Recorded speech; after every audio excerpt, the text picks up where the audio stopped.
Buenos días, Manuel. Feliz día.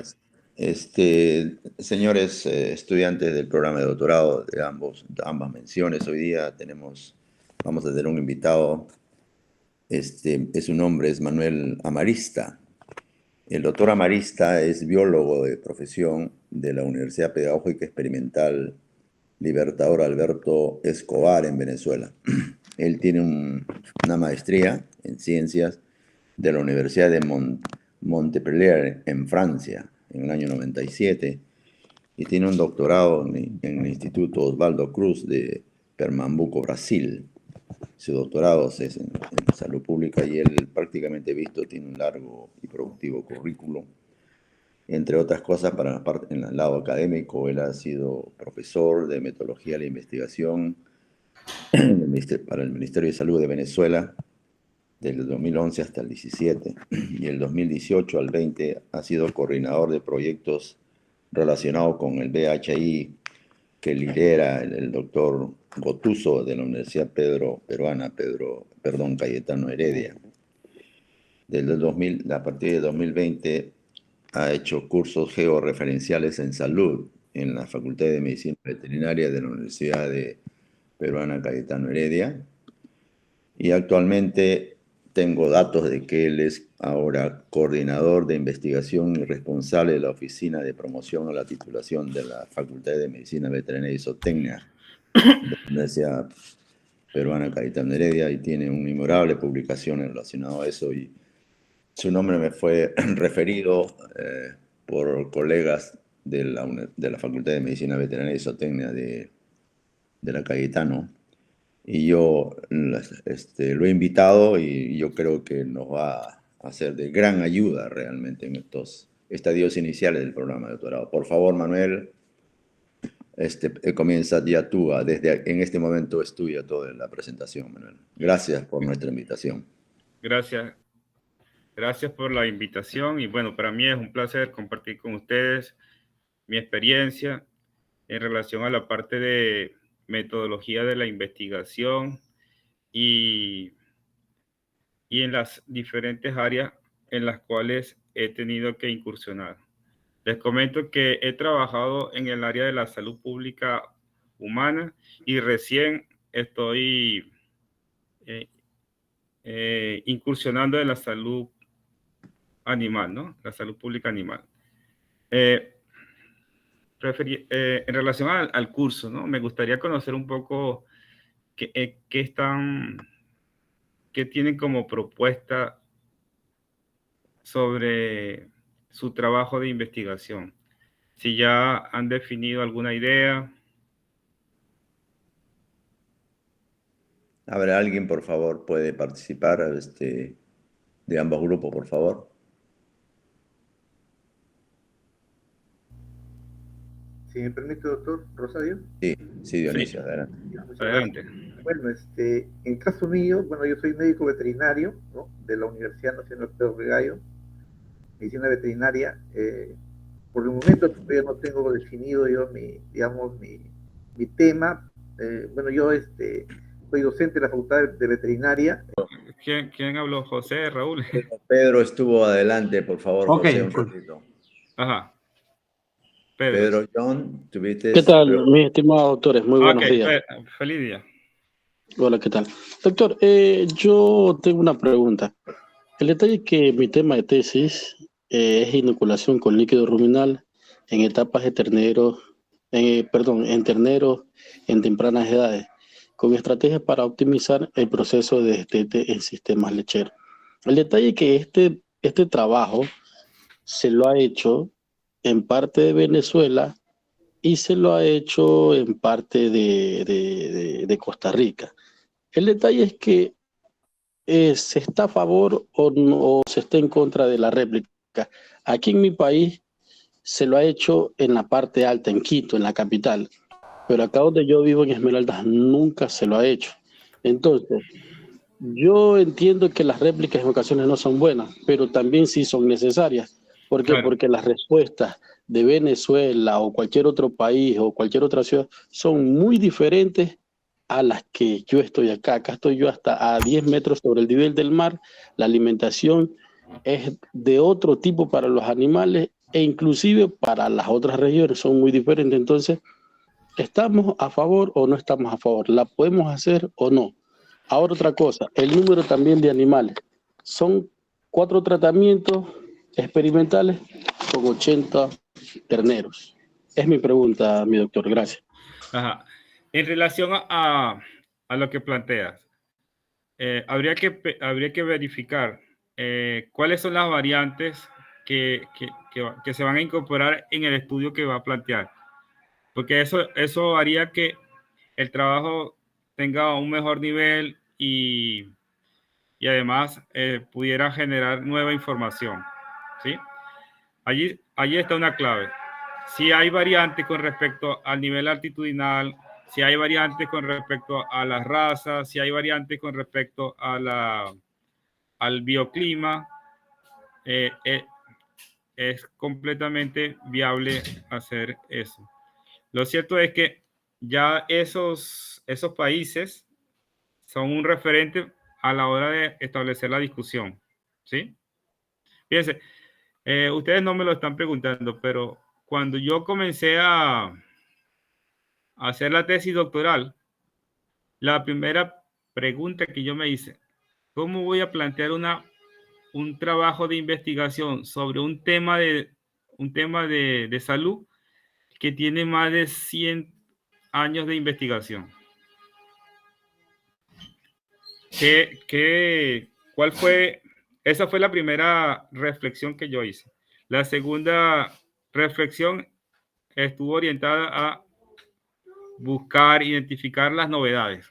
¿Qué cosas existe en esta área geográfica que no haya sido estudiada, que no se tenga información y que pudiera generar un aporte de conocimiento, ¿no? Y sobre esa base fue que yo comencé a hacer mi revisión bibliográfica y comencé a establecer la diferencia, ¿no? Claro está que estudios desarrollados en el Caribe me sirvieron de referencia para establecer las comparaciones del comportamiento, de la interacción parásito-hospedero. Considero que hay que trabajar sobre eso, ¿no? ¿Cuáles son las diferencias que existen acá que pudieran ser de interés para ser incorporadas en el estudio porque van a permitir generar una información nueva? No recuerdo la otra pregunta, ¿no? Eso era en relación a las réplicas. No, creo que era esa la pregunta.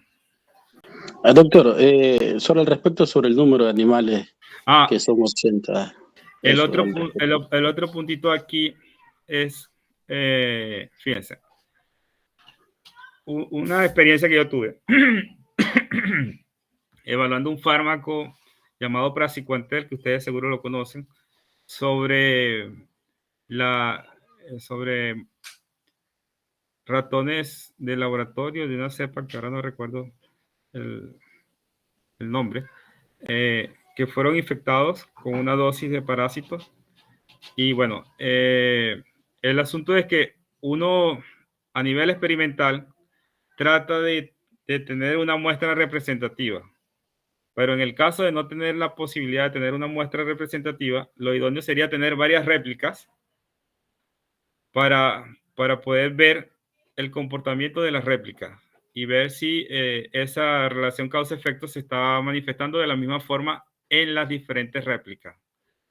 Y es difícil cuando uno trabaja con animales grandes, mayores, tener el control de varios grupos. Entonces ahí va a depender de la capacidad económica del investigador y de la infraestructura que tenga disponible, ¿no? Porque implica tener técnicos, implica tener infraestructura, implica tener dinero para costear todos los gastos que se va a generar. Lo cierto es que tener una o dos réplicas ya es bueno. Y eso va a depender del número de grupos experimentales que tengas, ¿no?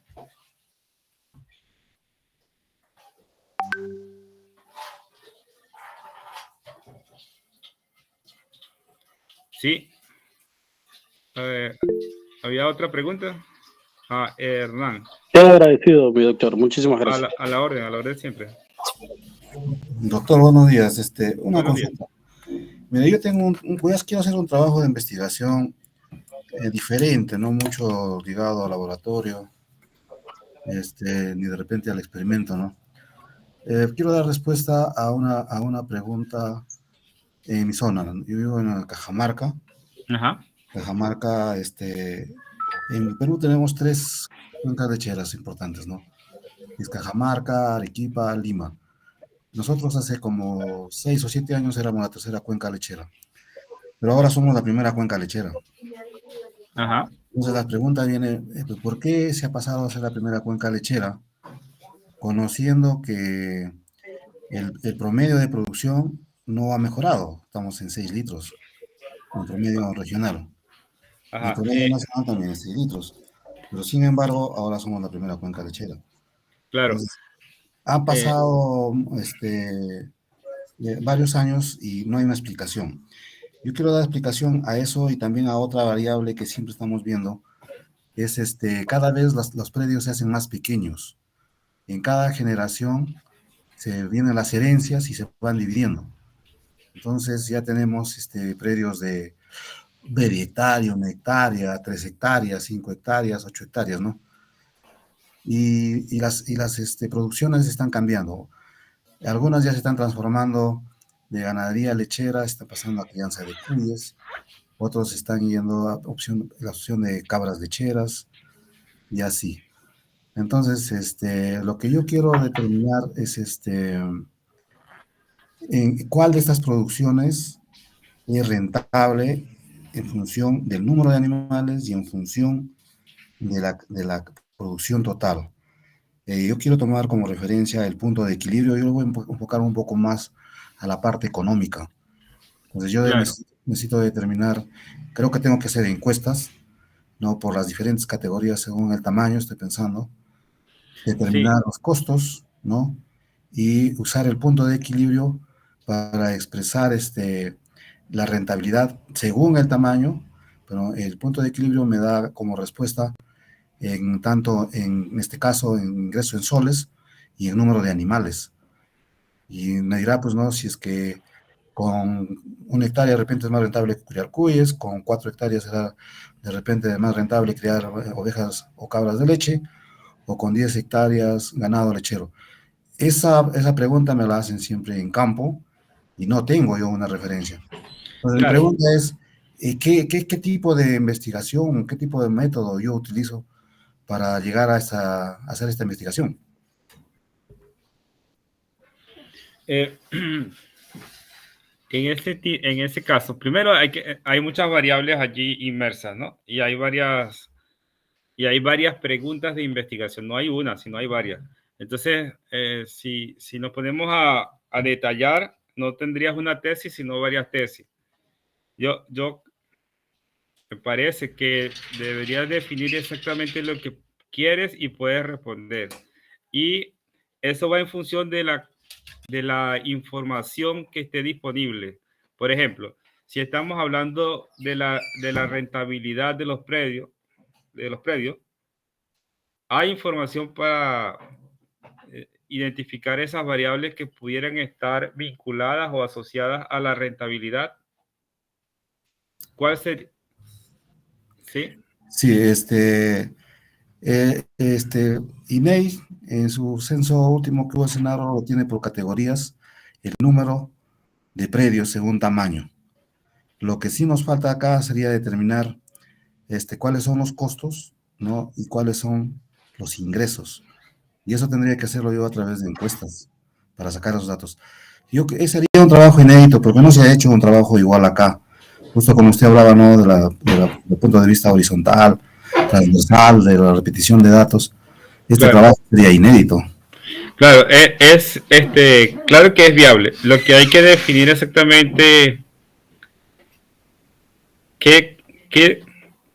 cuál es la pregunta de investigación, y si una vez definida la pregunta de investigación que que va orientada hacia la evaluación de la factibilidad del desarrollo de un tipo de negocio, si tienes la posibilidad de acceder a la información, porque le voy a comentar algo. Aplicar un cuestionario o una encuesta no es fácil. No es fácil porque depende de la disposición del encuestado. Y cuando hay que solicitar información muy sensible, es más difícil todavía. Porque la persona queda al descubierto y es evidente que no a todo el mundo le gusta quedar en evidencia de si está haciendo las cosas bien o mal, aunque una encuesta o cuestionario puede ser anónimo, pero allí está una limitación. Lo otro es que depender de una institución del Estado tampoco es fácil, porque depende de la voluntad del que tiene la información. Si la información es accesible, es factible ir por esa vía. ¿Cuál es mi consejo? 1. Ver dentro de las opciones de pregunta que tiene la disponibilidad de la información, de los datos. Porque acá la clave es en acceder a los datos. Si usted tiene los datos, excelente.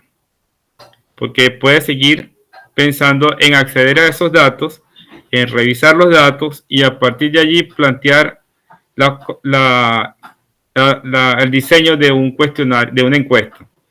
Y además, si tiene la posibilidad de acceder a esa población objetivo, excelente. Allí estaría la tesis. Lo que faltaría es definir esa pregunta de investigación orientada a evaluar esas variables o analizar esas variables. Sí, sí, doctor. Bueno, yo he revisado algunos trabajos de tesis de la Universidad de la Católica que han hecho sobre la cadena de la leche acá en Cajamarca, y lo han hecho a base de encuestas y han llegado a conclusiones interesantes, pero en caso de la cadena de leche. De acá mi propuesta, mi objetivo es que después de realizar este trabajo tengamos elementos para proponer una política pública, en el sentido de que ya no se debe ir reduciendo las unidades de producción, porque ya dejan de ser rentables. Claro. Entonces yo voy por ahí buscando, de repente no va a ser con este trabajo, quizás tengan que hacerse más trabajos, pero porque yo no lo voy a abarcar toda la región, tengo que focalizar primero, ¿no? algunas provincias, y después se harán otros para ir alimentando estos resultados y luego formular una política pública, claro, para evitar que se siga fraccionando la unidad productiva. Eso es mi propósito, ¿no? Claro, pero hay que entender algo. Ahorita tenemos que pensar en la tesis de doctorado. Plantear una política pública es otro asunto. Ahorita el interés sería tener una pregunta de investigación que vaya orientada a el análisis, a la evaluación de esos factores que pudieran influir sobre la reducción o digámoslo así, la reducción de los predios o la expansión de los predios. Ahí, hacia esa línea de trabajo es que hay que orientar las ideas. Lo de la política pública es otro tema, es más complejo, porque una política pública implica pasar por niveles de gobierno, pasar por el Congreso, y es un proceso más largo. Es como plantear una línea de investigación. O sea, usted puede plantear una línea de investigación y vivir toda la vida con la línea de investigación. Pero en el caso de ustedes como estudiantes de doctorado, ustedes tienen un tiempo. Y en ese tiempo tienen que desarrollar su propuesta de investigación. Entonces, mientras más concreta, más precisa y más coherente esté la pregunta de investigación, más rápido y más factible será el desarrollo del trabajo. Está bien, doctor. Muchas gracias por sus recomendaciones. A la orden.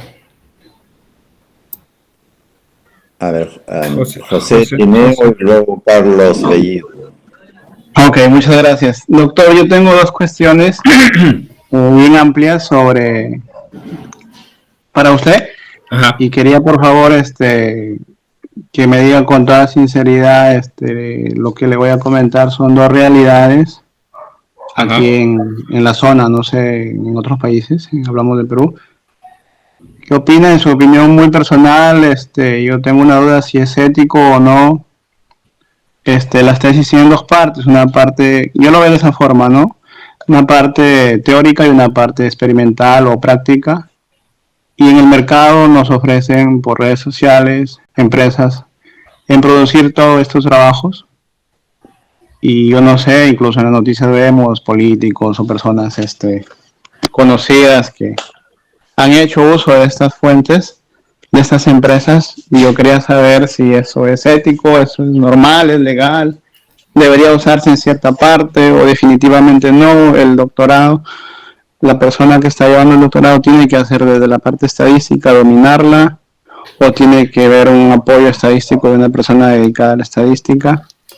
Y el otro punto, la otra cuestión, permítame rapidito porque está relacionado, la otra cuestión sería, si tenemos todo esto que se nos ha contado y queremos ver si es original, ¿por qué no usar los programas de originalidad de tesis? Por ejemplo, el Turnitin, ¿se puede aplicar para un proyecto de tesis o es necesariamente para una tesis terminada? Esas serían esas dos cuestiones. Muchas gracias. Ya, fíjense. Una cosa es tener un asesor que puede ser particular o de la universidad, donde el asesor orienta al estudiante a construir la tesis, orienta al estudiante sobre las técnicas y métodos de análisis que debe aplicar y lo apoya en eso. Y otra cosa es que una persona le haga la tesis al estudiante y no tenga ni idea de lo que se hizo. Fíjense, generalmente en las universidades, cuando un estudiante de doctorado comienza a hacer su tesis, él tiene un asesor metodológico y en algunos casos es factible tener el asesor estadístico, ¿ya? Y es a través de esas reuniones de trabajo que el estudiante va entendiendo cómo hacer su tesis, cómo construirla, cómo redactarla y el tipo o plan de análisis que tiene que implementar, las razones del por qué hacerlo, hasta alcanzar esa metodología. Entonces, lo idóneo es que el estudiante desarrolle su tesis de manera independiente. Pero ¿qué pasa? Que no siempre se tiene esa fortaleza en la parte estadística y se requiere contar con un asesor de la universidad que sepa de la parte estadística para que oriente primero en cuáles son las opciones de software estadístico que tendría a la disposición o que sean accesibles. Segundo, conocer cuáles son esas técnicas y métodos estadísticos que se adecúan a esa pregunta de investigación que está planteando. Ajá. En ese nivel, estamos hablando de que se están cumpliendo los principios éticos, ¿sí? Pero si la persona está totalmente ausente en el proceso de construcción de la tesis, ya ahí entra en conflictos éticos. En relación a la originalidad, antes de llegar a evaluar el producto, que sería la construcción del documento, por uno de estos software que permite establecer los indicadores de similitud, la originalidad la va definiendo el estudiante en la medida de que el mismo estudiante hace la búsqueda de la información, el mismo estudiante comienza a redactar por su puño y letra las ideas que está considerando que son relevantes de ese autor que está leyendo. Además, que utiliza de forma adecuada las citas de acuerdo a las normas que indique la universidad, si son Vancouver o si son APA. Entonces, si se va respetando ese proceso,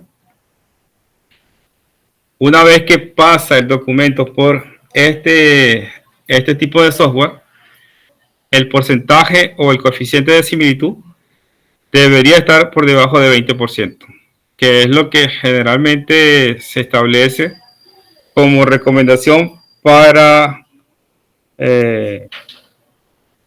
establecer que la originalidad de ese trabajo está, o sea, ese trabajo es original. Hay elementos suficientes para decir que ese trabajo es original. Entonces, cuidado, o sea, yo puedo tener ayuda porque yo no sé de estadística, pero el hecho de que me apoyen a alguien para hacerlo de estadística no quiere decir que estoy faltando a la parte ética. Lo que sí yo tengo que entender qué es lo que yo estoy haciendo como estadística, porque el día que yo tenga que sustentar, no va a estar ese apoyo ahí. Yo soy el que va a tener que responder pues esas preguntas que me va a hacer posiblemente un jurado que sabe de estadística. Entonces, allí estaría los problemas que estaría confrontando la persona. Y en relación a si se desarrolla una parte de teoría y otra parte práctica, eso va a depender de la pregunta de investigación. Por ejemplo, fíjense, si ustedes están hablando de analizar factores económicos, factores sociales, pero también están pensando en la economía circular o la economía verde y están planteando la posibilidad de que ese problema se ajuste a estos nuevos cambios que se están planteando desde el punto de vista de la política nacional e internacional. Habrá una parte teórica. Y eso implicaría revisar documentos para mostrar si es factible o no desarrollar el trabajo. O sea, de que es posible, pero lo posible lo define es la pregunta de investigación.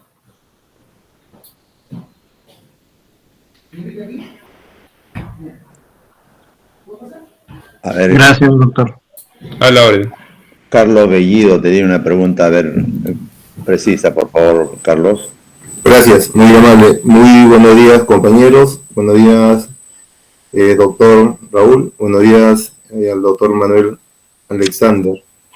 La consulta es la siguiente, vale. Primero, hablamos de consentimiento informado, ¿no? Siempre cuando se haga un trabajo de investigación es importante que exista un consentimiento informado.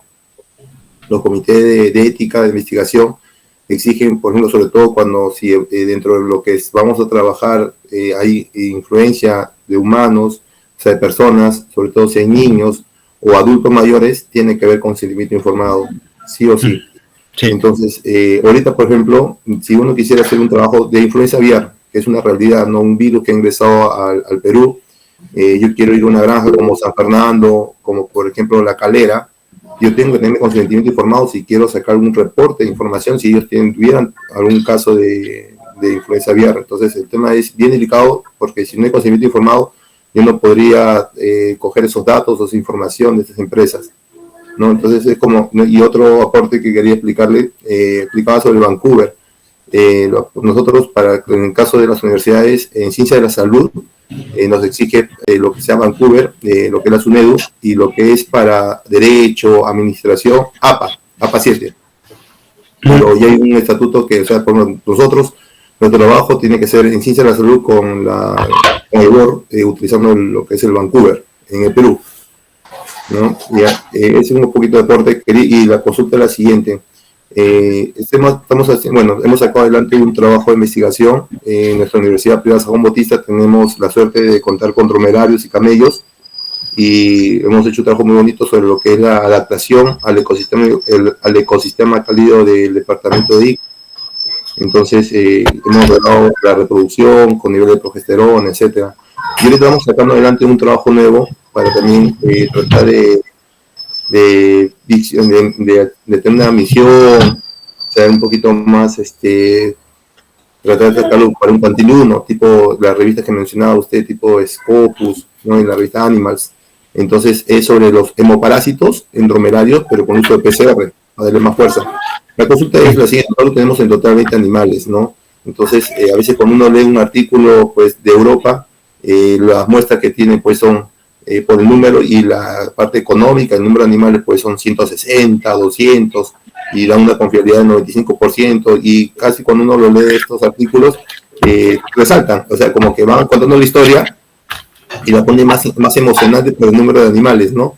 Entonces, Claro. no sé si quería que me apoye, si hay alguna fórmula, doctor Manuel, una fórmula como para nosotros tener un grado de confiabilidad, por ejemplo, de 95%, humildemente, 95%, pero con el número de, con 20 animales. No sé, eso es lo que le estaría agradeciendo. Gracias, y gracias por también, doctor Raúl, por tener esta calidad de invitados a nuestras clases, ¿no? Que nos enriquece de conocimientos. Muy agradecido, doctor Raúl. Fíjense, vamos por partes, ¿no? Con respecto al consentimiento informado, eso va a depender de lo que se esté planteando como trabajo y de la población objetivo. Estaba hablando de San Fernando. Póngale que San Fernando le autoriza a usted hacer su estudio en su institución, su local, ¿no? Su infraestructura. Entonces, usted tiene que definir si va a trabajar con los jefes, gerentes, o si va a trabajar con el personal técnico. Lo cierto es que el consentimiento informado permite el respeto y la aplicación de los principios éticos, el respeto hacia la persona invitada, que se desea invitar a participar, y además permite valorar la aplicación de los principios éticos y la responsabilidad o la conducta responsable del investigador. Para eso es el consentimiento informado, ¿no? Y dependiendo de lo que esté planteando como tipo de estudio, habrán aspectos que tienen que estar visibles en el consentimiento informado. Les pongo un ejemplo de un estudio donde yo estuve participando con pacientes con VIH. Yo hice entrevistas. Entonces, en el consentimiento informado, yo tenía que establecer una pregunta al participante orientada hacia si él estaba de acuerdo o no en el hecho de que la entrevista sea grabada. Entonces, si la persona decía sí, se grababa. Si la persona decía no, no se grababa. Otro aspecto clave era la libertad de la persona en retirarse en cualquier momento del estudio. Y por último, al final tiene que estar el investigador principal, responsable, y el jefe del comité de ética como personas claves a ser contactadas en el caso de que ocurra una irregularidad. Es importante que todas las personas que consideren proponer un proyecto que implique la interacción con personas, con humanos, tengan presente que tiene que diseñar o construir su consentimiento informado. Y eso es un trabajo previo antes de ir a interactuar con el participante que formará parte de la muestra del estudio. El otro punto era sobre...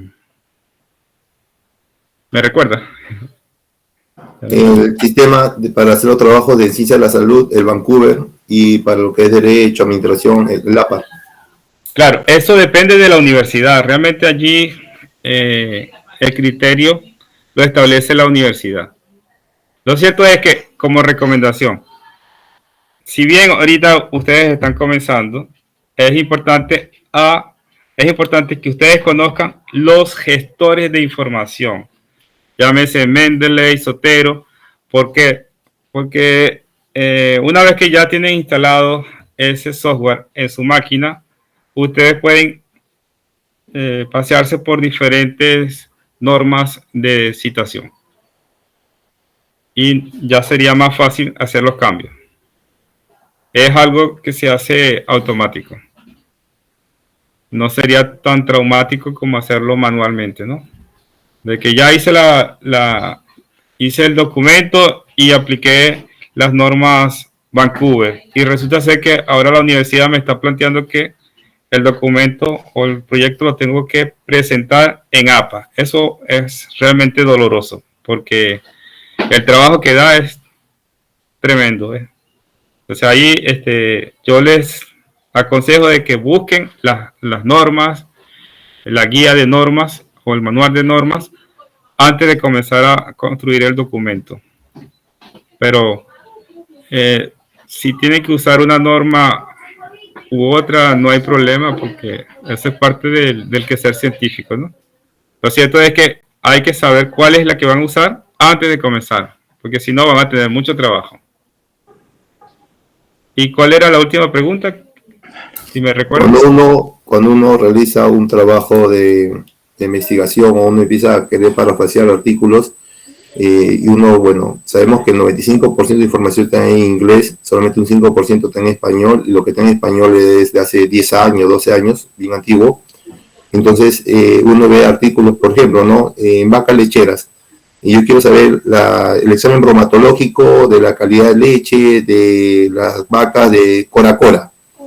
Entonces, hacer un examen bromatológico me cuesta cada examen 550 soles en lo que es la agraria, por ejemplo, es un ejemplo, ¿no? Entonces, uno lee un artículo como de Holanda y hacen en 1600 vacas, en otro han hecho en 180 vacas, entonces yo sé el costo bien alto. Entonces, ese es un ejemplo de lo que voy.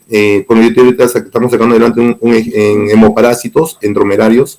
Entonces, con PCR, la consulta es la siguiente: ¿cómo lograr sacar un trabajo de investigación que sea súper fascinante para el lector, en la cual mi tamaño muestre poquita, de 20, ¿no? Que es bien poco, por el costo que son altísimos, entonces, y por el número de animales que tenemos? Entonces quería consultarle esa parte, que nos apoye si hay alguna fórmula para poder nosotros tener una sustentación de confiabilidad de 95%, pero con un tamaño muestral de, por ejemplo, de 20 animales. Eso es lo que me gustaría bastante, esa información. Claro. Ya recordé.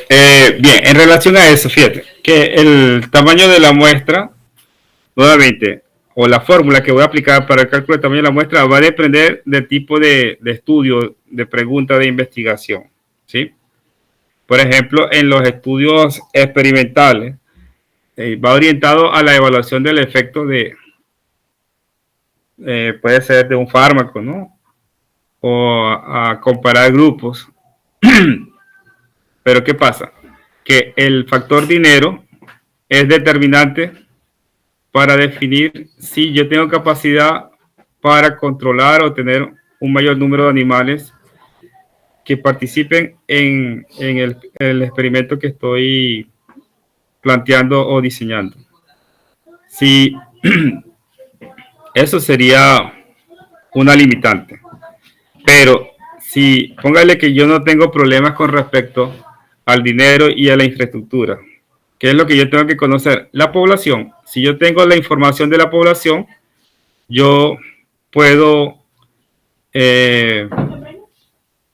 proceder a aplicar mi fórmula de cálculo de la muestra dependiendo del tipo de individuos, dependiendo del tipo de estudio que esté proponiendo. Hay diferentes opciones, pero todo va a depender de mi disponibilidad de dinero y mi disponibilidad en cuanto a la infraestructura. Y además va a depender del tipo de diseño que estoy planteando. Entonces, para el cálculo de una proporción hay una fórmula, que sería la fórmula para muestras finitas. Pero esa fórmula requiere que yo indique cuál es la población de estudio, que yo indique cuál es el nivel de confianza con el que yo voy a trabajar, si es 95%, y cuál es el alfa con el que yo voy a trabajar. Si es 95% mi nivel de confianza, mi valor de P o probabilidad de éxito va a ser 5%. Y mi probabilidad de fracaso va a ser la diferencia, ¿no? Además, el error lo establezco yo. Si es 2%, de cualquier forma, esta información que corresponde a los datos que yo debo incorporar a la fórmula que voy a usar, yo la voy a verificar con los estudios que ya han sido desarrollados por ejemplo, acá en Perú, ya sea en algún departamento del Perú o en el mismo departamento o el mismo distrito donde ustedes se encuentran. Esa es la primera búsqueda para establecer esos parámetros. O otra opción sería tomar como referencia los criterios que han sido aplicados en otros países para ese mismo problema. Pero primero iría siempre por mi país de origen, ¿no? Que es donde yo voy a trabajar. Muy agradecido, doctor Manuel. Gracias. Perdóneme, yo creo que estamos abusando del doctor Manuel. Te agradezco, Manuel, la verdad que es impactante lo que has mencionado, o sea, gracias y me alegro de haberte invitado. La calidad de curso que todo el programa deberíamos tener. Manuel, muchísimas gracias. Hay dos preguntas pendientes, pero voy a agradecer a César y a Zuli que le escriban directamente a su correo, Manuel, para preguntando, porque tengo otro invitado que ya está esperando. Lamento cortar esto, Manuel, o sea, muchas gracias. Y vamos a darnos unos 5 minutos de receso. Manuel, hemos procedido también a grabar con tu permiso, tu presentación de hoy día, y eso también lo vamos a poner a disposición en la plataforma de la hora. A la orden. Manuel, muchísimas gracias y estamos en contacto. A ver si de repente hacemos, dependiente de tu tiempo, otra invitación más en el transcurso. Todavía tenemos 2 semanas más. Gracias, Manuel. Perfecto. Está bien. Estaremos en contacto entonces. Feliz, Manuel, muchísimas gracias. Feliz día con todos. Y bueno, ahí está el correo. Cualquier pregunta por esa. Sí, ustedes van a ver que posteriormente nos va a ayudar en clases. Pero hoy día lo he invitado, Juan Lucas, porque él ha pasado, primeramente él es médico veterinario de nuestra facultad, tiene el grado de magíster en biología molecular, y tiene el doctorado en la Universidad Complutense de Madrid, y le he pedido por favor que rápidamente nos presente cómo ha sido su proceso, su proyecto de tesis doctoral. Desgraciadamente él va a tener que correr porque tiene una cita médica con su hijo, o sea, por favor, discúlpame, Juan, que te he podido retrasar por el interés que ha presentado Manuel. Adelante, por favor, Juan. Tienes el micro ya. Doctor, muchas gracias. ¿Se me escucha? Buenos días con todos. Sí, te escuchamos. Sí, buenos días. Genial. Buenos días. Sí, estoy un poco preocupado de mi internet también, pero creo que va bien, ¿verdad? Sí, como mencionaba el doctor, he aceptado colaborar también con esta asignatura, pero ya tengo una experiencia previa también en la Universidad de Cajamarca llevando a cabo una asignatura del doctorado, ¿no? Que es la de bioseguridad en las industrias alimentarias. Es precisamente, ese es el área en el que me desarrollo, ¿no? El tema de los alimentos, las industrias alimentarias, ciencia de alimentos en general. Y bueno, eso antes de irme de doctorado, como bien ha comentado el doctor, realicé mi doctorado en la Universidad Complutense durante 5 años, que ahora les voy a presentar un poco de este trabajo, pero previamente ya tenía una experiencia como docente y como investigador, ¿no? y enfocada básicamente a lo que es el área de la inocuidad de alimentos y de evidenciar algunos problemas de enfermedades transmitidas por alimentos en algunos productos que se expenden en este caso en humanos. Luego también tuve la experiencia de vivir 3 años en lo que es el IVITA, Huancayo, de donde también tuvimos experiencias provechosas, ¿no? Ahí trabajé con lo que es economía veterinaria en cuanto a decomisos de matadero, ¿no? De hecho tenemos 3 artículos en revistas del primer nivel en el mundo con estos artículos, ¿no? Así que esa es mi experiencia básicamente, y vengo a compartirles brevemente, porque ustedes imaginarán un trabajo de 5 años, resumirlo en 1 hora, 2 horas es difícil, y ahora nos queda algo así como media hora o menos. Voy a tratar de dar unos pincelazos de esto, con el afán de que ustedes puedan ver cómo se podrían plantear diferentes metodologías de investigación. Voy a presentar para ello mi pantalla. Me confirman por favor si se puede ver. No sé si ya nos está... Ah, sí, veo que parece que sí, ¿verdad? Sí. Adelante. Bien, entonces, yo hice la tesis efectivamente en la Universidad Complutense de Madrid. Estuve en Madrid durante 5 años. De hecho, recién acabo de llegar casi 2021, he estado aquí en finales de 2020. Y lo hice en lo que es el Departamento de Tecnología de Alimentos. Ese es el título de mi tesis, ¿no? Aplicación de electrones acelerados a jamón curado deshuesado, eliminación de Listeria monocytogenes y detección de marcadores de tratamiento. Voy a primero decir, como a modo de introducción, a qué se refiere todo esto y por qué se planteó este trabajo, ¿no? Entonces, bueno, parte de las cosas que voy a hablar. Para empezar, yo no sé si han visto este producto antes. Este es un jamón curado español, ¿no? A veces, incluso, yo recuerdo que hay ciertos lugares en Lima donde uno lo puede conseguir así. Normalmente trae incluso la pezuña del cerdo, ¿no? Es del hecho realizado con el tren inferior, la pierna del cerdo. Y Suf es el típico, una jamonera típica de España, y pues acá se va jamoneando, ¿no? Las lonchas que luego se consumen directamente, ¿no? Como se consumen directamente sin tratarse por calor, se le conoce también en muchos países como jamón crudo, pero esto es como hablar del cerebro crudo, ¿no? En teoría se le dice crudo porque no ha sido sometido a temperatura, pero no quiere decir que no tenga un proceso que haya higienizado el alimento y lo convierte en un alimento seguro, ¿no? En este caso es la desecación del producto principal del alimento. Porque el tema de la tesis se enfocó en el jamón, porque es un producto de bandera de ellos y se exporta. La metodología que voy a presentar a continuación, bien es cierto, está enfocada en el jamón, se puede aplicar en realidad para cualquier, y a pesar de que yo he usado electrones acelerados, se podría usar cualquier otra tecnología para controlar microorganismos. Podría ser la misma temperatura o podría, por ejemplo, un compuesto extraído, un extracto de alguna planta, por ejemplo, ¿no? Entonces, esto es un ejemplo, pero la metodología de fondo se puede aplicar para muchos otros aspectos, ¿no? Entonces, como es su producto bandera, ellos están muy interesados porque es el producto que más exportan, ¿no? Y lo exportan principalmente, acá en celeste pueden ver que lo exportan principalmente a la Unión Europea, pero también lo exportan a otros países que ellos le denominan países terceros, ¿no? Como Chile, México, pero uno de sus mercados en que están muy interesados es Estados Unidos, ¿no? Principalmente pues porque es un mercado inmenso y con capacidad económica. El problema es que son pocos los países que lo aceptan así con su pezuñita, ¿no?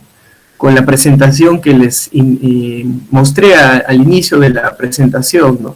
Muchos de estos países a donde se exportan prefieren este producto, ¿no? Que es un jamón ya deshuesado, ¿no? Se le ha retirado el hueso, la pezuñita, y bueno, se puede vender así jamón deshuesado entero, o trozos de jamón, o incluso les quitan absolutamente todas las tapas y queda un bloque de este tipo, ¿no? Para poder loncharlo fácilmente, ¿no? Obviamente también lo venden en lonchas envasadas a vacío, en trocitos, etcétera, etcétera, ¿no? Esto es lo que les pide el mercado de exportación. Entonces, para deshuesarlo, el deshuesado tradicional se hacen con máquinas como esta. Yo no sé si se ve acá la imagen. Esta máquina es como una especie de cuchillo que lo que hace es sacar el hueso entero y deja el jamón así con este agujero, ¿no? Luego esto se envasa vacío y esto ni se nota al momento de lonchear, ¿no? Otra estrategia desarrollada en la Universidad Complutense es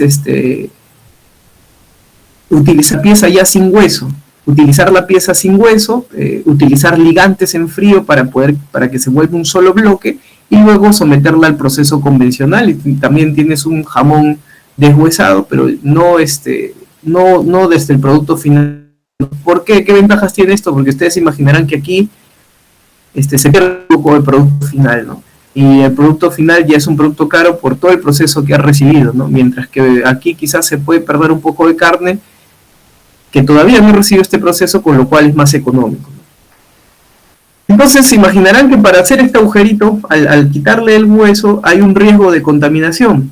Hay un riesgo de contaminación. Como les mencionaba, el jamón es un producto muy seguro porque la desecación hace que ningún microorganismo se pueda desarrollar dentro de él, ¿no? Pero si nosotros ya hacemos un agujero aquí con un utensilio, podría por contacto llevar un microorganismo a este nivel, ¿no? Pero otra vez estamos frente a un producto que no permite el crecimiento por sus características físico-químicas, con lo cual lo peor que puede pasar es que encontremos el producto, pero no va a aumentar a números, que encontremos el microorganismo, perdón, pero no va a aumentar en números que puedan ser peligrosos, ¿no? Entonces, uno de los principales microorganismos que está en todo entorno de la industria es precisamente Listeria monocytogenes, ¿no? Que es un microorganismo que es ubicuo, está desde en el aire, en el polvo, en los animales, el tracto digestivo, ¿no? Entonces, Listeria es muy fácil de que llegue a la industria, y una vez que llega a la industria forma esto que se denomina biofilm, ¿no? Por ejemplo, el acero inoxidable, y a nivel, si hacemos una imagen microscópica, podemos ver ahí en los recondijos ahí al Listeria monocytogenes, ¿no? Generando lo que se denomina biofilm, que no es más que una capa de microorganismos, que no es más que un medio de defensa de estos, ¿no? Los microorganismos en el biofilm se van a proteger pues de detergentes, se van a proteger de temperaturas, se van a proteger de desinfectantes, etcétera, etcétera, ¿no? Entonces ellos hacen eso para protegerse, ¿no? Y poder prosperar. La Listeria monocytogenes es una enfermedad, como ustedes recordarán, que es muy rara, ¿no? Normalmente no es una enfermedad habitual, de hecho es de las que tiene la prevalencia e incidencia más baja, ¿no? Por ejemplo, comparado por otras enfermedades transmitidas por alimentos como campilobacteriosis, salmonelosis, la listeriosis es ridículamente baja, ¿no?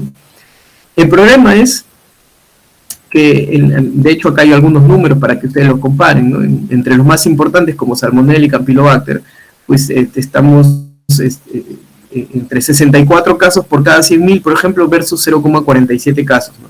El problema de la listeria es que cuando vemos el número de hospitalizados que ocasiona y el número de letalidad que ocasiona, esos poquitos que se van a enfermar van a terminar en el hospital, y poquitos que se van a enfermar, de ellos el 15% o 16% aproximadamente en el mundo va entre de 16 a 20%, van a morir, haciéndolo la enfermedad transmitida por alimentos más letal.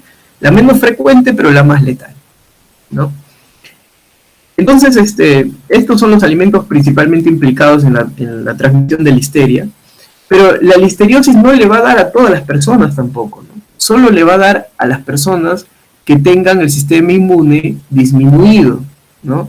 Como una mujer embarazada, por ejemplo, como niños, como infantes, ¿no? De hecho, ahora tengo a mi hijo en observación porque está con fiebre, y sospechamos que puede haber sido listeria también, ¿no? Entra en el bolo ahí de las posibles enfermedades. ¿Por qué? Porque el sistema inmune de estos infantes está en desarrollo, ¿no? Personas que reciben tratamientos largos con corticoides, por ejemplo, personas inmunosuprimidas, con enfermedades que ocasionan inmunosupresión, ¿no? Todos ellos van a ser el público objetivo, ¿no? Los ancianos también, ¿no? Las personas bastante mayores, sus defensas también disminuyen, tanto como en el infante, ¿no? Incluso hasta más. Entonces, todo ese público objetivo son los que terminan enfermándose con listeria, y son de este grupo de enfermos. La listeria es una de las principales causas de aborto, ¿no? Entonces, ¿cuál es la reglamentación en el mundo para la listeria? Existen dos tipos de reglamentaciones. La americana, que acá vemos criterio USDA es una agencia de los Estados Unidos que ve esto del tema de alimentos.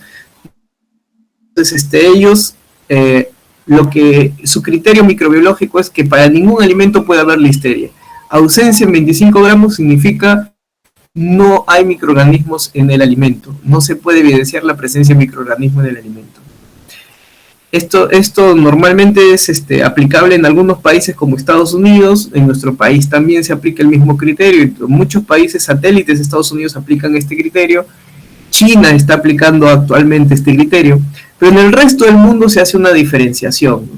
En los productos, en los productos que son destinados a lactantes o para usos médicos especiales como ancianos, inmunosuprimidos, efectivamente se requiere esta ausencia del microorganismo. Pero en el público en general, es decir, el público que no es ni lactante ni algún caso médico especial, se divide en dos tipos: los alimentos que pueden favorecer el crecimiento de listeria y los que no pueden favorecer el crecimiento de listeria. En los que no puede favorecer el crecimiento, como el caso del jamón curado, o como sería también el caso de un charqui, por ejemplo, ¿no?, que es algo que ya conocemos más, en esos alimentos puede haber hasta 100 unidades formadoras de colonia por gramo. ¿Por qué? Porque, como mencioné, estas características de actividad de agua baja, incluso en combinación con pH bajo, limitan el crecimiento de este microorganismo. Ya aquí no hablamos ni de Salmonella, ni Campylobacter, ni ningún otro, porque estas condiciones incluso van a reducir el microorganismo. No solo va a limitar su crecimiento, sino que lo va a matar, ¿no? En el caso de la listeria es tan resistente que va a aguantar y va a estar presente. Puede estar presente hasta en 100 unidades formadoras de colonia por gramo. Esa es la legislación europea y de muchos otros países del mundo, ¿no?, incluidos países asiáticos, americanos también, algunos aplican esto.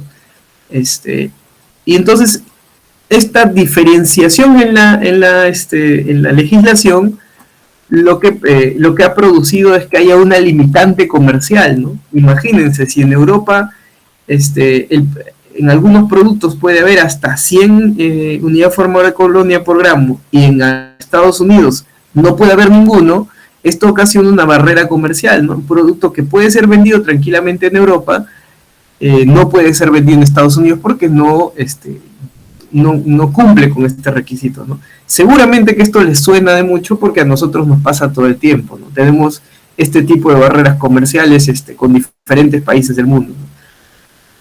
Entonces, esto es para graficar un poco que listeria incluso puede llegar al jamón durante el proceso de elaboración del jamón, pero hacia la última fase listeria va a estar bastante reducida ya, pero es en el deshuesado, es en las operaciones post-procesamiento, deshuesado, loncheado, corto en trozos, cualquier proceso que haga que este jamón sea cortado, pues va a incrementar, ¿no? Va a incrementar la prevalencia. Y todo esto ocasiona este tipo de problemas, ¿no? Por ejemplo, en el 2011, más de 2 toneladas del jamón curado español, ¿no?, fue sancionado, se retiró del mercado y se procedió a quemarlo, ¿no? Se procedió a condenarlo, ¿no? Esto obviamente ocasiona todas unas pérdidas económicas que tienen que ser solucionadas. Es a raíz de este problema que las fuentes que brindaron el financiamiento para realizar este trabajo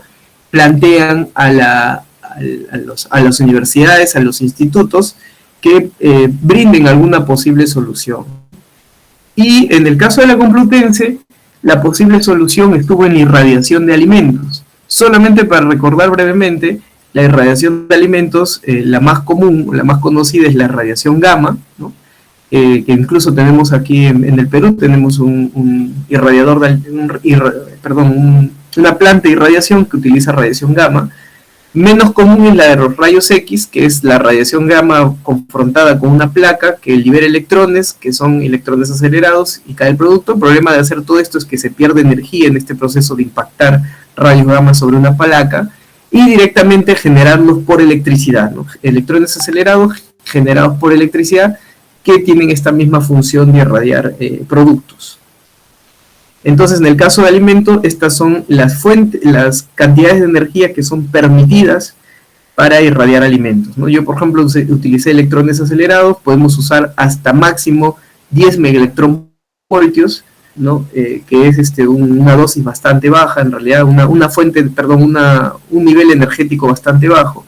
De hecho, si ustedes están llevando ahora mismo alguna ropa licrada o con elástico, ¿no? de estas que se pueden estirar, posiblemente hayan recibido unos 100 megaelectronvoltios más o menos, o si no es que más. ¿Por qué? Porque la tela, el tejido recién se vuelve elástico con una cantidad de dosis de ese tipo, ¿no? Ni qué decir de fármacos que se nos introducen a veces intravenosos o intramusculares, ¿no? O que nosotros aplicamos a nuestros pacientes, ¿no? También han recibido la mayoría de ellos irradiación para poder ser estériles. Entonces este es el acelerador, este es el esquema del acelerador de electrones que yo usé. Era un acelerador comercial de la marca Rodotron. Creo que ya no me queda mucho tiempo como para explicarlo a profundidad cómo funciona, quizás en otra oportunidad. Lo cierto es que estos electrones caen sobre los productos y los esterilizan, ¿no? A las dosis, dependiendo de la dosis. ¿Y cómo funciona esto? Pues la energía y la radiación tiene un impacto directo sobre el material genético o indirecto a través del agua, ¿no? La cantidad de agua del producto es indispensable para saber qué efecto va a tener. Entonces el agua, al recibir el impacto de la irradiación, genera lo que son radicales libres que a su vez tendrán interacción con este material genético, ¿no? Es así que termina matando a los microorganismos, pero también va a afectar una serie de compuestos, ¿no? Todos los compuestos del producto van a recibir estos mismos impactos y pueden generar una interacción. Entonces el objetivo principal del trabajo era establecer las condiciones de un tratamiento con electrones acelerados que permita alcanzar en el jamón curado deshuesado el objetivo de seguridad alimentaria respecto a Listeria monocytogenes, manteniendo a su vez la calidad sensorial del producto. El objetivo de seguridad alimentaria es un concepto que en el área de alimentos se maneja mucho, que en síntesis es el tratamiento necesario para poder cumplir con la normativa, ¿no? Como en el caso de Estados Unidos, para poder cumplir que haya ausencia en 25 gramos. Pero además pretendimos conocer el efecto de este tratamiento sobre la expresión de genes de virulencia y respuesta al estrés de las listerias que hayan podido sobrevivir, ¿no? Eso es algo bastante interesante y bastante novedoso que también hicimos, ¿no? Irradiamos listerias a dosis, a diferentes dosis, pero en cantidades de listeria inmensas, para ver qué pasaba con los supervivientes y qué pasaba con la expresión de sus genes de virulencia. Todo eso se puede resumir en estos 7 objetivos parciales, ¿no? Primero, determinar el FCO, es decir, el objetivo de seguridad alimentaria, es decir, determinar qué dosis tengo que aplicar como mínimo para poder cumplir con la norma americana, ¿no? El segundo objetivo fue determinar la capacidad de penetración de los electrones acelerados en el jamón, es decir, ya sé qué dosis debo aplicar. Luego tenemos que estudiar cómo es que estos electrones pueden penetrar en un producto tan desuniforme, tan poco homogéneo como un jamón curado. Ustedes los han visto, es un producto que tiene una parte más ancha, una parte más delgada. Entonces tendremos que estudiar esa capacidad de penetración. Una vez que ya tenemos esto, lo siguiente que hicimos fue evaluar el efecto sobre las propiedades sensoriales, ¿no? Luego de evaluar esas propiedades sensoriales, lo que pasamos a hacer fue optimizar el tratamiento, ¿no? Esto de la optimización del tratamiento fue indispensable precisamente porque teníamos que sacar conclusiones respecto a un producto tan poco homogéneo y porque teníamos que generalizar cómo usar la irradiación con electrones acelerados, no solo en jamón, sino en otros productos que ellos tienen, ¿no? Para eso necesitábamos optimizar el tratamiento, es decir, saber a qué dosis y con qué características nosotros podríamos llegar a eliminar este mismo microorganismo en otros tipos de productos. Luego determinamos los compuestos volátiles del jamón, ¿no? Como para poder buscar lo que son marcadores del tratamiento, es decir, ya sabemos que la irradiación puede eliminar este microorganismo, vamos a ver si fue capaz de hacerlo sin echar a perder las propiedades sensoriales, vamos a ver si puede extrapolar a diferentes tipos de productos, otros productos curados o el mismo jamón pero hecho de diferentes tamaños. Y ahora vamos a ver cómo podemos saber si un alimento ha sido tratado o no tratado con irradiación, ¿no? En este caso, ¿qué podemos usar como marcador de tratamiento para el jamón? Luego aplicamos todos estos conceptos en lo que son los jamones curados reestructurados. Les mencionaba que había una forma de hacer un jamón deshuesado, pero empezando desde carne sin hueso, ¿no? Entonces quisimos saber qué pasaría si esta carne sin hueso que luego se va a convertir en jamón, qué pasaría si es que la contaminamos desde el inicio con listeria, si es que el tratamiento lograría controlarlo y si es que el tratamiento no afectaría la capacidad del hígado que usamos como agente de ligazón, valga la redundancia, para poder realizar este tipo de productos. Y finalmente, como les mencionaba, conocimos el tratamiento de electrones acelerados sobre los genes de virulencia de listerias que hayan podido sobrevivir, ¿no? En un supuesto de que alguien no usase una dosis correcta, ¿qué pasaría con las listerias que sobrevivirían, ¿no? Entonces, todo esto formó parte solo de responder esa pregunta, ¿no? Responder ese problema. Todos estos puntos nacieron a raíz de tratar de resolver ese problema, un problema real de la industria, ¿no? Cada uno de ellos tuvo una metodología diferente, cada uno de estos 7 puntos. Yo no sé cómo vamos de tiempo, pero lo que continuaba, lo que seguía era ver cada uno de estos puntos, ¿no? Por ejemplo, ¿no? Para el primer punto, determinar la dosis de electrones acelerados para conseguir objetivos de seguridad alimentaria, eso fue la parte más sencilla, ¿no? Lo que hicimos fue, por ejemplo, preparar un cultivo bacteriano, contaminar lonchas de jamón, envasarlas, irradiarlas y finalmente hacer recuentos microbiológicos, ¿no? Una vez que teníamos los recuentos microbiológicos, hacíamos lo que se llama una curva de ignición, y de esta curva, la pendiente de estas curvas, se conoce como valor D, el valor D. El valor D es la cantidad de dosis necesaria para reducir en un ciclo logarítmico, un microorganismo, ¿no? Usamos diferentes cepas de listeria que han sido extraídas de la misma industria, pero también una cepa de listeria inocua, ¿no? Que no es patógena, para ver si podíamos empezar a trabajar también como un surrogado de la patógena, ¿no? Y bueno, ahí están las curvas de supervivencia, el valor D que obtuvimos en cada una de ellas. Aplicamos un test F para ver si estas curvas eran diferentes. Vimos que la listeria inocua era más radioresistente que las demás, por eso es que a partir de este punto empezamos a trabajar con listeria inocua. Y bueno, determinamos que requeríamos 1.32 kilogramos para poder cumplir con Estados Unidos, ¿no? Para poder hacer que los jamones se vendieran sin peligro en Estados Unidos, ¿no? Eso, por ejemplo, fue la primera etapa, ¿no? Luego determinamos la penetración.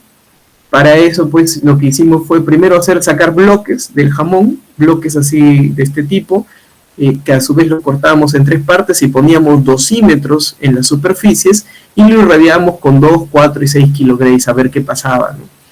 Entonces los dosímetros iba a decir cuánta dosis llega a estos niveles del producto, ¿no? En la superficie, a la mitad, en la tercera parte, etcétera, etcétera, ¿no? Y descubrimos que por más que pongamos 6 kilogramos, por más que subamos la dosis hasta 10 o 20 kilogramos, las dosis que queramos, por más que pongamos la dosis que pongamos, ninguna pasaba de los 5 centímetros de grosor.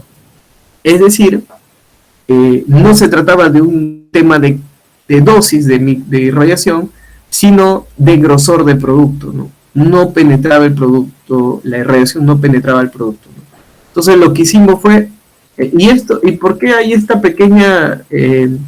También nos dimos cuenta que había un pequeño aumento de la dosis, ¿no? Del 100% de la dosis aplicada se llegaba a absorber hasta el 120%, y esto es conocido como el efecto Compton, ¿no? El efecto Compton hace que una vez que impacta la irradiación en un átomo, se pueden liberar electrones que además son absorbidos, ¿no? Y que tienen esta función de poder generar también más daño al material genético del microorganismo. Es por eso que la dosis aumenta y luego disminuye hasta hacerse insignificante más o menos a los 5 centímetros, ¿no?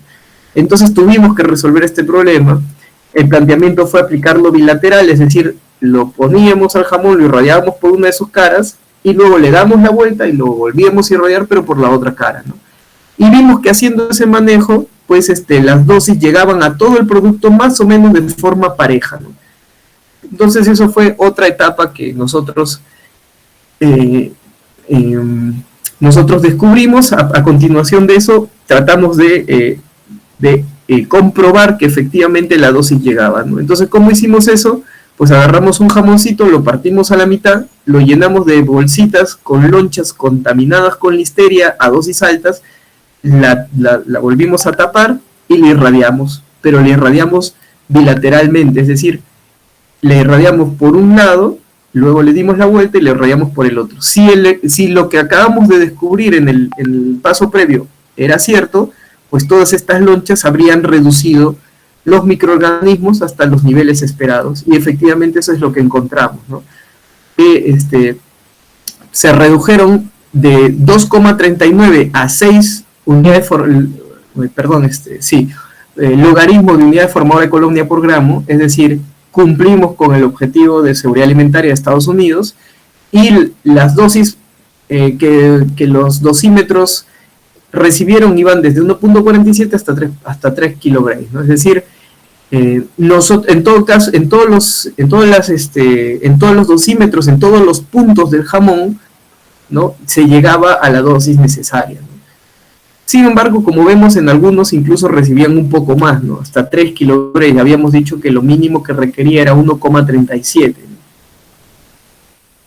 Entonces quisimos ver el efecto sobre la calidad sensorial. Otra vez voy a decirlo muy someramente, todo lo que estoy diciendo es muy someramente, muy puntualmente, porque en verdad se imaginarán que cada una de estas metodologías tiene mucho detalle, tiene muchos puntos que comentar, pero lo estoy pasando muy rápido como para darnos una idea nada más, ¿no? El análisis sensorial se hizo en una cabina que cumplía pues las normas ISO para realizar este tipo de análisis, ¿no? Primero lo que hicimos fue irradiar lonchas a 1, 2 y 3 kilogramos para ver qué ocurría con ellas, ¿no? Y utilizamos lo que se denomina una prueba de ordenación, ¿no? En la prueba de ordenación vimos que habían diferencias entre la irradiada con 3 kilogramos versus la control en la aceptación general, el olor y el sabor, pero solo hasta el día 15. Y con respecto a la irradiada de 1 kilogramo en aceptación general y sabor, pero solo hasta el día 15, ¿no? Entonces, más allá del día 15, es decir, al día 30, estas diferencias ya no se observaban.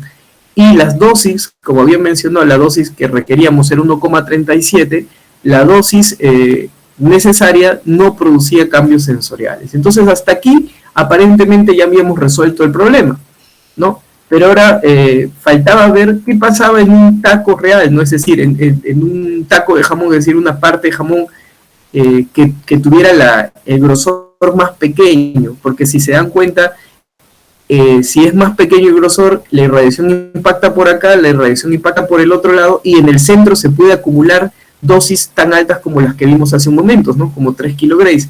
Entonces usamos estos tacos pequeñitos, ¿no? Pusimos en el centro, irradiamos con 2 kilogramos de forma bilateral, y en este caso hicimos una prueba de nivel de agrado o prueba hedónica, ¿no? Y lo que descubrimos fue que en el olor hubo diferencias significativas, pero solo hasta el día 15, ¿no? De hecho, al día 30 no habían diferencias, y la puntuación, los jamones irradiados incluso eran percibidos como más agradables, ¿no? ¿Están allí? ¿Se me escucha? He escuchado. Genial. Como estoy corriendo, digo, vaya a ser que me haya salido en algún momento y ahí hemos perdido el hilo y estoy hablando solo, pero gracias por confirmar. No, continúa más.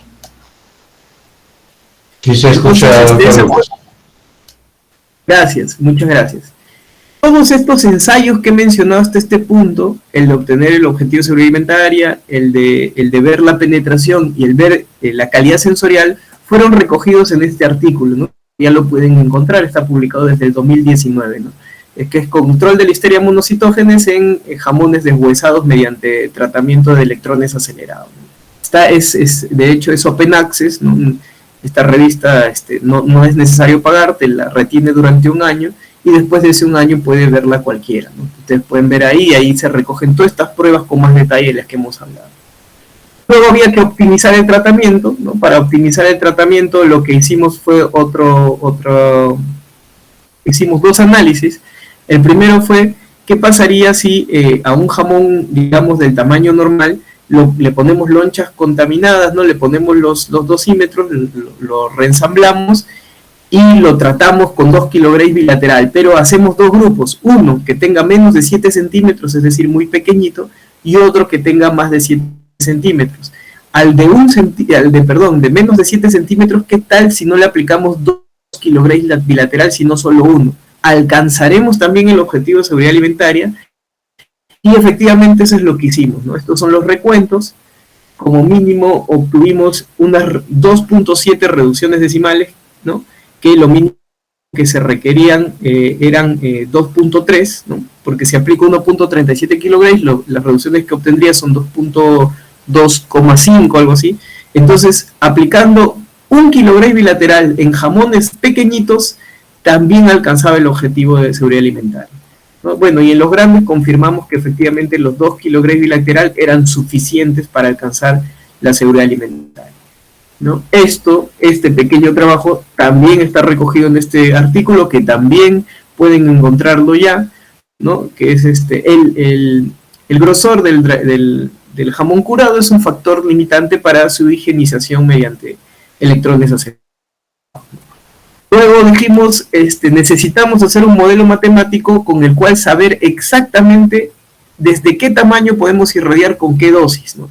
Y para eso lo que hicimos fue hacer 13 bloques, ¿no? Esto fue un diseño experimental. Alguien preguntó hace un momento cómo hacer para publicar en artículos, en revistas, de alto impacto que no cobren, porque claro, es diferente publicar en una revista que cobra que una no cobra, ¿no? En revistas de alto impacto con pequeñísimas muestras, ¿no? De hecho, este trabajo fue desarrollado con un diseño experimental en el que no usamos más de 12 bloques de estos bloques de jamón, ¿no? Ese fue nuestro tamaño muestral, ¿no? Hicimos lonchas de jamón magro, hicimos lonchas de grasa y les pusimos dosímetros intercalados y lo irradiamos, ¿no? Para ver qué pasaba, cómo se comportaba exactamente la irradiación, ¿no? Y vimos que en la grasa la irradiación penetraba más, llegaba hasta 6, ¿no? El Rmax, el punto máximo de dosis, ocurría más o menos a los 3,5 centímetros, mientras que en el jamón magro ocurría a los 3 y llegaba a solo 5 centímetros, ¿no?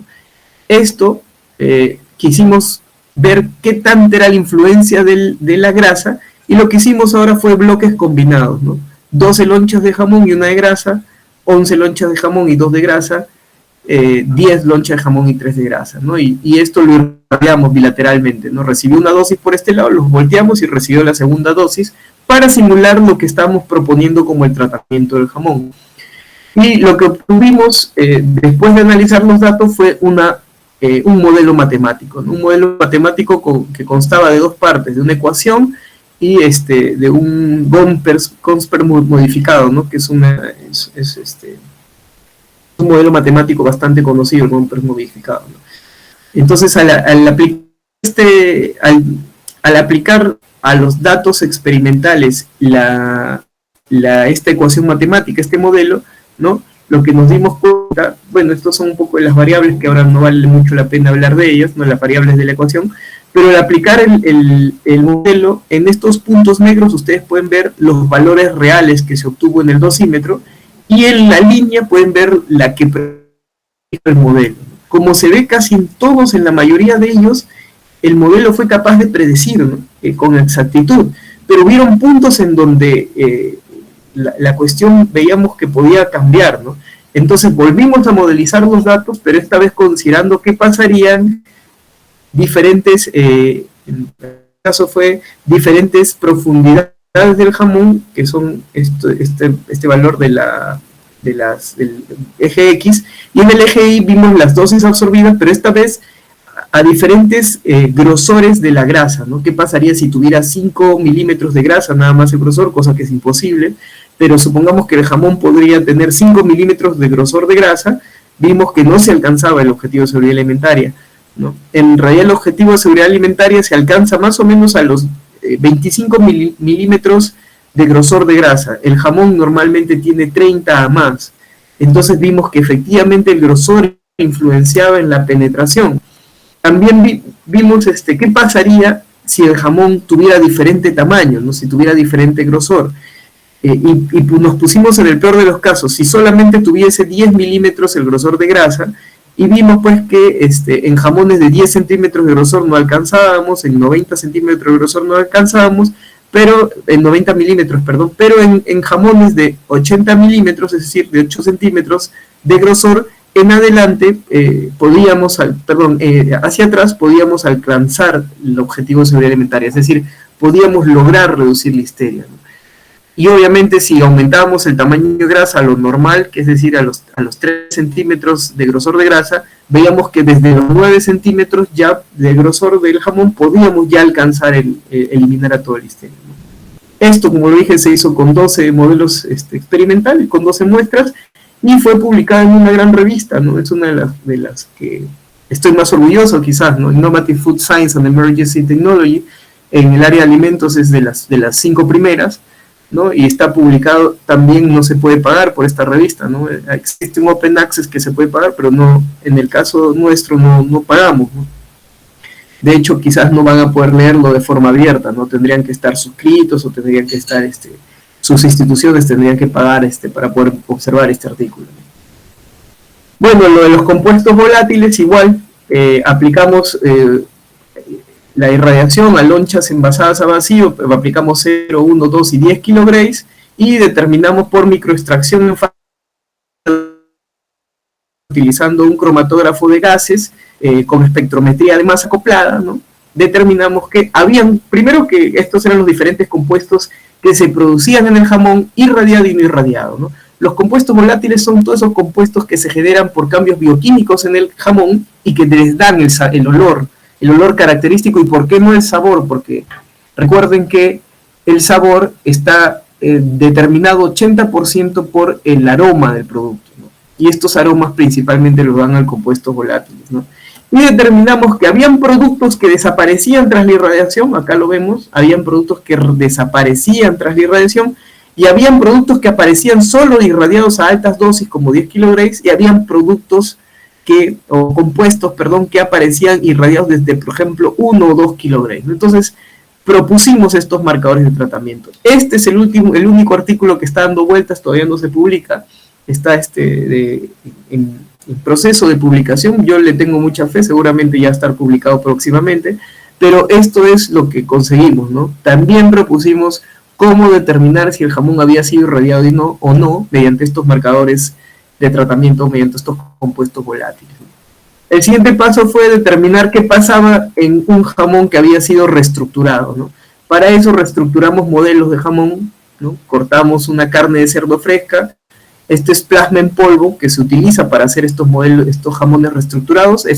No es más que el plasma sanguíneo del cerdo que ha sido liofilizado, aislado, y que sirve como ligante, ¿no? Se pegaban estos bloques. Le hicimos el tratamiento de un jamón curado normal, lo salamos, ¿no? lo maduramos, pero lo irradiamos para ver qué pasaba, si es que quizás malograba esta ligazón. Y bueno, esto es un poco de que determinamos que efectivamente se comportaban igual estos bloques que formamos como el jamón curado normal convencional, se comportaban igual en cuanto a sus características físico-químicas, o sea que era válido usarlo como modelo. ¿Y cómo determinamos si se había afectado la fuerza de pegado o no? Mediante esto que es un texturómetro, ¿no? Este aparatito lo que hace es tirar de una lonchita de jamón, poniendo en la parte media la zona pegada, y medíamos la fuerza, ¿no? La fuerza de un jamón irradiado versus un no irradiado, ¿no? Y además vimos la microestructura mediante una microscopía electrónica de barrido, ¿no? Lo que vimos fue que efectivamente la fuerza de pegado aumentaba conforme aumentaba la etapa de procesamiento, y vimos que no habían diferencias significativas entre la fuerza de pegado de muestras irradiadas y sin irradiar. Es decir, el tratamiento podía ser aplicado en jamones reestructurados con plasma en polvo, ¿no? Y esto es lo que nos dio la microscopía, la microestructura, ¿no? La microscopía de barrido, ¿no? Este es un control normal. Esto que ven las flechas ahí es el plasma en polvo hecho como ligas, ¿no? Entre estas superficies de carne. Y lo que vemos es que en la superficie no tratada, después de un tiempo, tras 30 días, estas fibras se habían acortado y engrosado. La superficie tratada, en la muestra tratada, se hacía incluso más compacto, ¿no? Es decir, la línea de pegado se notaba menos todavía. Es decir, no solamente no afectaba la irradiación de este tipo de productos, sino que incluso se podría usar sin ningún problema, ¿no? Y bueno, también vimos qué pasaba si Listeria estaba en esta zona, ya que el plasma en polvo podría favorecer el crecimiento de Listeria. La pusimos a la Listeria aquí en medio, en el plasma en polvo, pero vimos que Listeria tampoco era capaz de crecer en el plasma en polvo. Entonces así se contaminase desde un inicio en la elaboración de este producto, el tratamiento lo controlaría y de hecho favorecería incluso el pegado. Eso también está recogido en esta revista, también es una de las mejores en el mundo, el LWT, es una de las mejores en el mundo. Estas son las siglas de un nombre en alemán, ¿no? Es una revista bastante antigua, ¿no? Esto está recogido en este artículo, ¿no? Que también lo pueden encontrar y de hecho ya pueden leerlo, ¿no? Ya es de acceso abierto, tampoco pagamos por este artículo. Finalmente, ¿qué pasaba con los que sobrevivían? Si es que los hacían más virulentos o no. Para ello contaminamos las lonchas con Listeria monocytogenes, ¿no? Las irradiamos así contaminadas, les hicimos microbiología y les hicimos un PCR a tiempo real para ver la expresión de los genes de virulencia PLCA, HLI y AP. Cada uno de estos es importante para Listeria para poder cumplir con su patogenia, y también del gen SIGB, que es el gen de respuesta al estrés de este microorganismo, y bueno, es común con otros microorganismos también.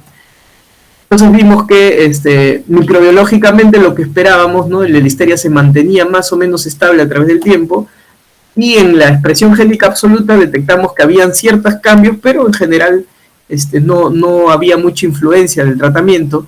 Pero cuando nosotros, tanto para el gen de respuesta al estrés como para los genes de virulencia, pero cuando nosotros hicimos y esto es una propuesta que hace por primera vez este artículo, hicimos un índice entre el número de microorganismos, porque habíamos usado una cantidad espectacular de microorganismos, con lo cual esto de la expresión génica absoluta podía verse influenciada, ¿no? La metodología convencional, y creamos un índice, ¿no? El índice que en verdad era el número de logaritmo de copias del gen entre las unidades formadoras de colonia por gramo, ¿no? Como podemos ver, entre más alto es la irradiación, por ejemplo en el gen SIGB, mayor será su expresión génica, ¿no? Significativamente hablando. Pero no solo para el SIGB, también para los demás genes de virulencia, la expresión génica es mayor conforme aumenta la irradiación. Es decir, que si no se tiene el cuidado de aplicar la dosis que se requiere para eliminar completamente este microorganismo, los supervivientes quedarían incluso con mayor virulencia, es decir, serían mucho más peligrosos, ¿no? De ahí se desprende también lo importante de hacer un diseño experimental correcto al momento de tratar con este tratamiento, valga la redundancia, ¿no? Al momento de aplicar este tratamiento que es la irradiación. Esto se recoge en esta revista, que debe ser de las primeras en alimentos, y está en el Q1 también de revistas de microbiología en general en el mundo, ¿no? Que es la International Journal of Food Microbiology, ¿no? Ahí recogemos estos datos. También es una revista que no se paga, y como ven, es interesante este punto, porque se planteó incluso una forma de presentar estos resultados, ¿no? Bueno, las conclusiones más o menos se pueden desprender de lo que hemos dicho, ¿no? Que los 2 kg aplicados de forma bilateral es suficiente para alcanzar el objetivo de seguridad alimentaria de ausencia en 25 gramos, es decir, para cumplir con la norma americana, y que no producen además cambios sensoriales importantes, y que las diferencias en el olor descubiertas se van en el almacenamiento, ¿no? Además, también concluimos que el espesor del jamón es importante, ya que si es que el espesor de este jamón tuviera menos de 7 centímetros, incluso un tratamiento con 1 kg sería más que suficiente.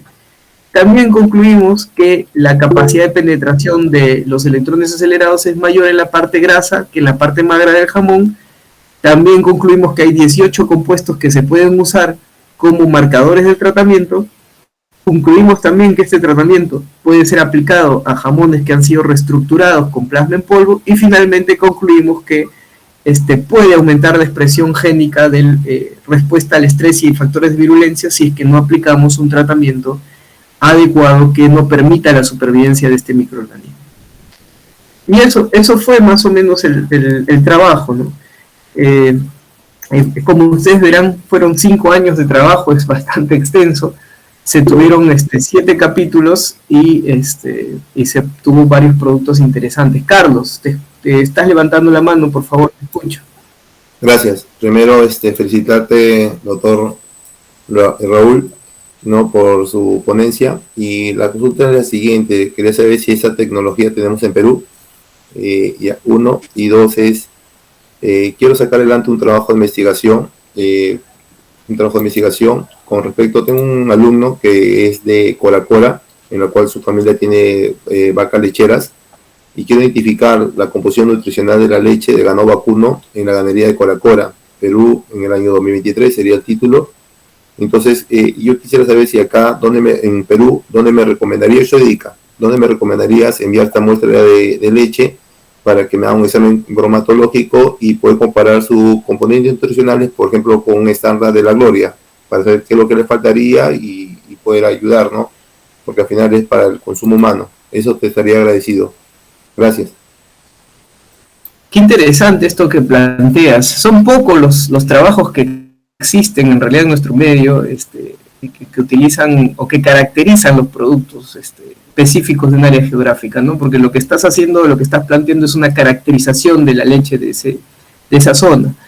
Me parece bastante interesante. ¿Eso dónde se puede desarrollar? Hay muchos lugares. De hecho, la Facultad Veterinaria de San Marcos, de donde trabajamos el doctor Rosado y yo, tiene esta capacidad, ¿no? Porque bajo las cuestiones que tú planteas, lo primero que tendrías que hacer es hacer una composición de la leche, ¿no? Es decir, qué cantidad de grasa tiene, qué cantidad de proteínas, cuánto de sólidos totales, cómo varía la densidad, etcétera, etcétera, ¿no? Pero no me quedaría solo con eso, ¿no? Si es una tesis de pregrado, creo que es más que suficiente, pero si se trata de un proyecto un poco más grande, quizás yo pienso que en la ganadería, especialmente las más alejadas, las que utilizan, digamos, alimentos propios de la zona, muchos de ellos más naturales, por decirlo así, la composición de la grasa cambia mucho, ¿no? No solamente los sólidos totales, no solo la proteína ni la densidad, sino que la grasa probablemente esté más rica en ácidos grasos poliinsaturados, ¿no? Allí, por ejemplo, hay una empresa que se llama Serper que tiene su página y uno les puede escribir y te hacen una cotización. Ellos, por ejemplo, hacen lo que son ácidos grasos poliinsaturados, ¿no? Para ver esa cantidad. No lo compararía con la leche de Gloria como tal, ¿no? Lo compararía tal vez con un establo de otra zona, ¿no? Un establo, si está en Ica, podría ser tranquilamente un establo de esa zona, ¿no? ¿Por qué? Porque la leche ya una vez que entra a Gloria la estandariza, ¿no? Es decir, si la leche venía con más grasa, pues lo que sobra lo convierten en crema de leche, en mantequilla o lo guardan para otros productos, ¿no? Entonces lo que vas a tener es un producto con una cantidad estándar, lo mínimo necesario según la norma, y obviamente allí va, obviamente la leche que tú compares va a salir mucho mejor siempre, ¿no? Eso es lo que le digo siempre a mis estudiantes, ¿no? O sea, la leche ya que pasa por este tipo de estandarización no va a ser de la misma calidad nutricional que una que, por ejemplo, obtienes de un establo directamente. Ahora, los riesgos son diferentes ahí, ¿no? Que obtenerla directamente de un establo, pero ahora estamos hablando nutricionalmente. Sobre la irradiación, como les empezaba diciendo que esta metodología no necesariamente es para aplicarla al pie de la letra aquí, ¿no? Por ejemplo, ahora me están planteando evaluar el efecto bactericida de un concentrado polifenólico, de unas plantas que hay en Moquegua, ¿no? Entonces yo puedo aplicar la misma metodología, pero en vez de irradiación quito el tema de irradiación y utilizo en este caso diferentes concentraciones de este producto. Irradiadores hay en Lima, tenemos un irradiador gamma, pero lo usan principalmente para no para alimentos, no lo usan, porque yo imagino, he tratado de contactarme con ellos desde que llegué, no he tenido la oportunidad de entrevistarme, solo me respondieron que no lo usan para alimentos, pero yo me imagino que el tema es la dosis, ¿no? En el irradiador gamma hay que tener mucho más cuidado para que la dosis aplicada no tenga mucha variabilidad, y como en alimentos ponemos una dosis muy pequeñita, entonces es casi al ojo, es como tratar de aplicar 0.1 mililitros de un medicamento a un perro utilizando una jeringa de 10, ¿no? Entonces, si fuera un caballo tienes que poner 5 mililitros, seguro que la jeringa de 10 te sirve, pero para un perrito 0.1 mililitros, una jeringa de 10 te queda muy el ojo, ¿no? Eso debe pasar con el irradiador. Un irradiador de electrones acelerados cercano lo tenemos en Brasil, ¿no? Es una de las cuestiones que siempre me preguntan, porque pareciera que lo que he hecho durante 5 años no resulta aplicable a nuestro medio, pero no es así, ¿no? La metodología es lo que interesa en realidad, ¿no? El diseño experimental y cómo es que yo debo abordar un problema de este tipo, ¿no? Si se presentase, ¿no? Un problema microbiológico. Cómo es que tendría que proponer un nuevo tratamiento y cómo es que tendría que verificar que este nuevo tratamiento no ha cambiado ni nutricionalmente ni microbiológicamente, y cómo tendría que buscar marcadores si es que este tratamiento puede ocasionar algún riesgo si es que no se aplica correctamente. O sea, los pasos que he seguido para este trabajo se pueden aplicar en realidad para muchísimos otros problemas, muchos de ellos incluso que tenemos hoy en día en nuestra realidad, ¿no? No sé si César levantó la mano o es que está de antes este puesto. No, sí levanté la mano, doctor Lucas. ¿Qué tal, César? Felicitaciones por su trabajo. Por lo que veo, España tiene como uno de sus productos de exportación, ¿verdad?